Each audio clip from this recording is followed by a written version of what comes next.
What's going on? It's Astronaut H, and this is the What More Do You Want Network. Now, in this video, I will be discussing tonight's game between the Chicago Bulls and Miami Heat. And of course, if you've seen any video like this in the past, you know that this is my Bulls report. Now, the Bulls are coming off of 4 straight losses, a few overtime losses to the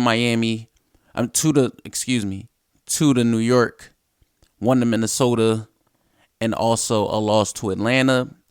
And overall, the Bulls have just been not looking good over that stretch.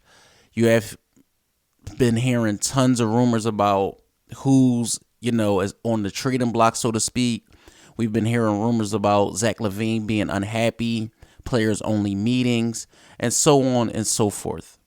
So tonight basically was just an opportunity for the Bulls to come out, play, and leave it all on the floor, so to speak. You wanted to see how they looked against a better Miami Heat.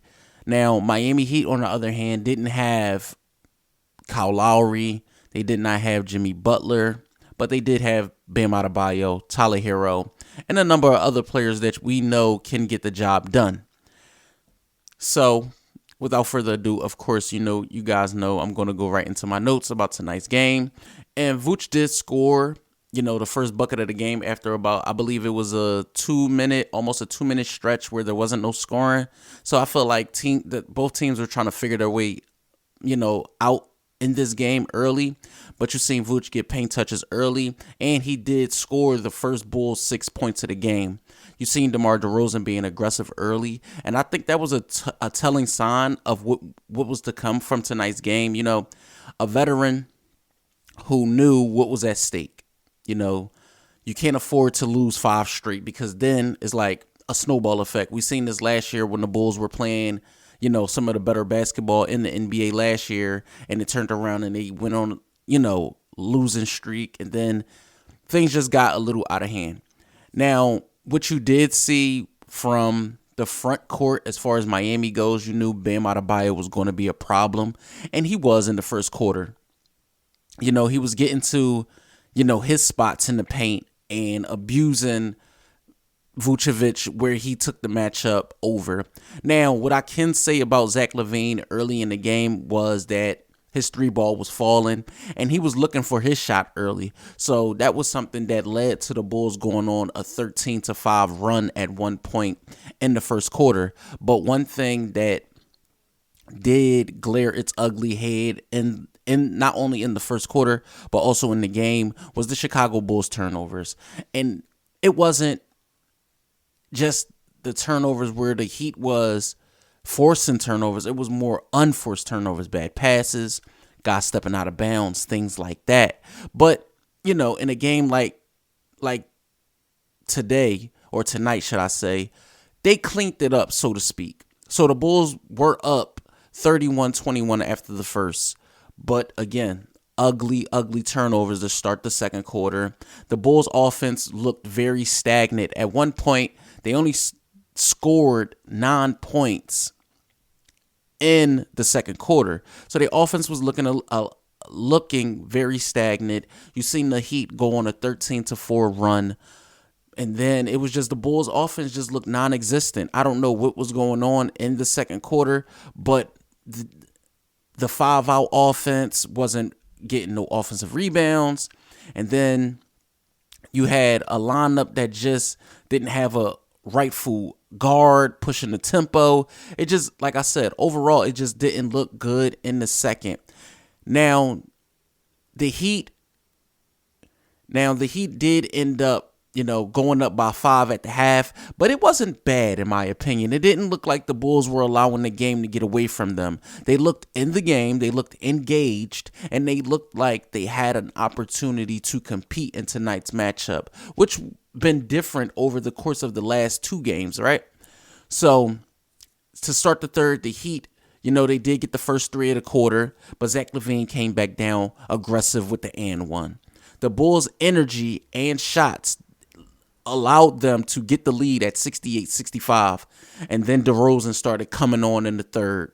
The Bulls get a 10-point lead.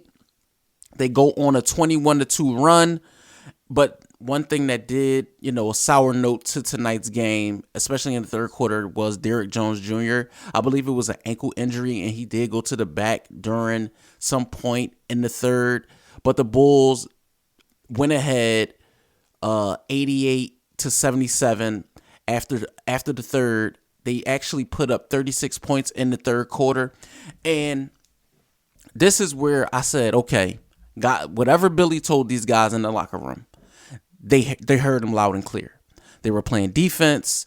They were engaged. Guys was getting to their spots. You seen a lot of cutting, a lot of good passing. The bench was coming on. Guys like Dragic, Drummond. You seen even though Derrick Jones Jr. minutes were limited, you seen the stars actually play like stars tonight.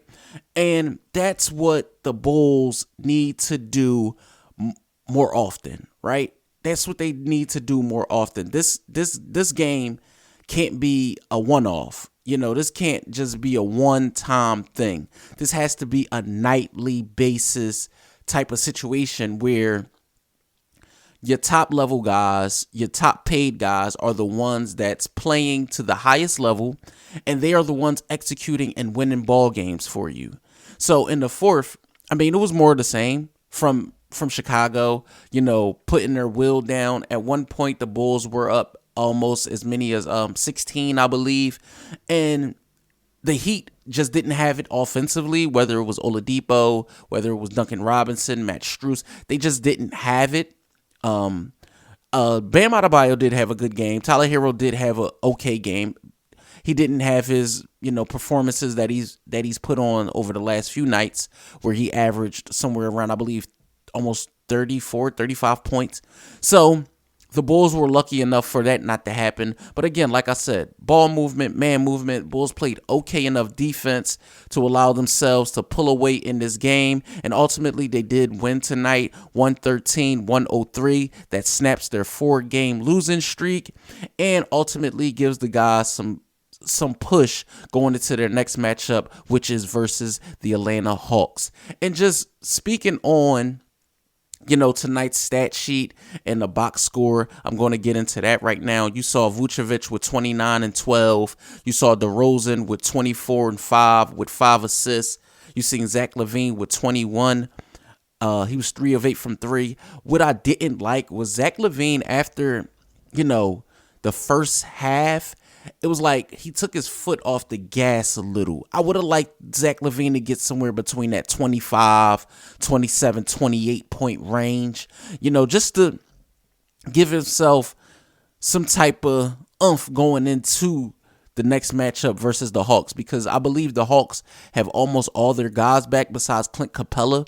So, you'll be facing off against guys like Murray, guys like Collins, of course, Trae Young, Bogdanovich is back. So, the offense has to be ramped up in the Bulls' next game.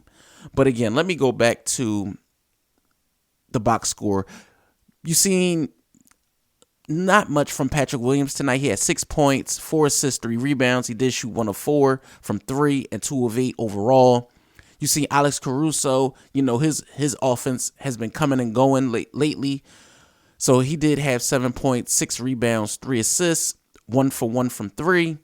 Like I said, Zach LaVine went 3 of 8 from 3, 7 of 13 for the game. I would have liked him to get somewhere around almost closer to 20 shots. You seen Kobe come off the bench, 3 of 8 from 3, 14 points for the game, 3 of 10 overall. Dragic with 20 good minutes, had 8 points. Drummond came in 7 minutes. You seen Derrick Jones Jr. in his 15 minutes, only had 2. Timothy Bradley, Bradley did not play.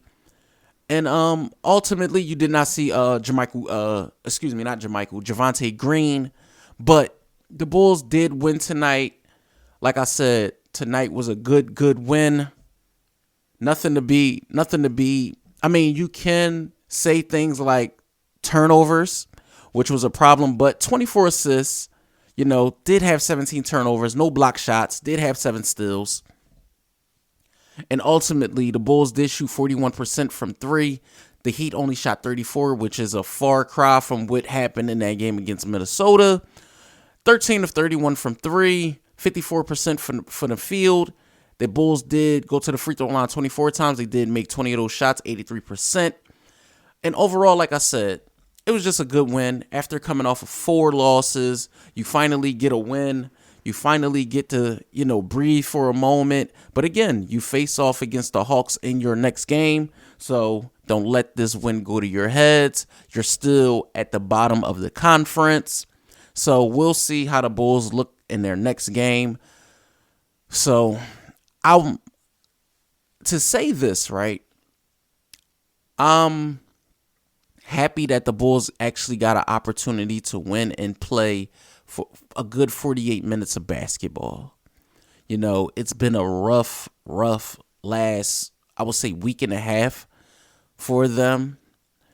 Whether it's guys guys underperforming to their standard, or whether it's, analysts or writers or the internet or whatever, they blocked out the noise and got it done.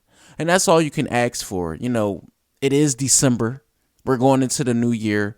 So I'm hoping that this creates some type of momentum going into the new year for the team, so they can just put these losses behind them, especially losing in the fashion that they have been lately. So DeRozan has to be better. We know Zach has to be better, and Vucevic has to be better. It starts with those three.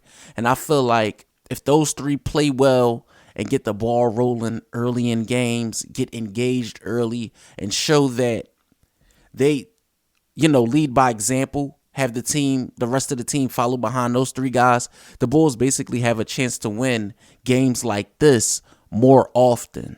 You have the talent. It's just time to execute. Let me know what you guys think in the comments down below.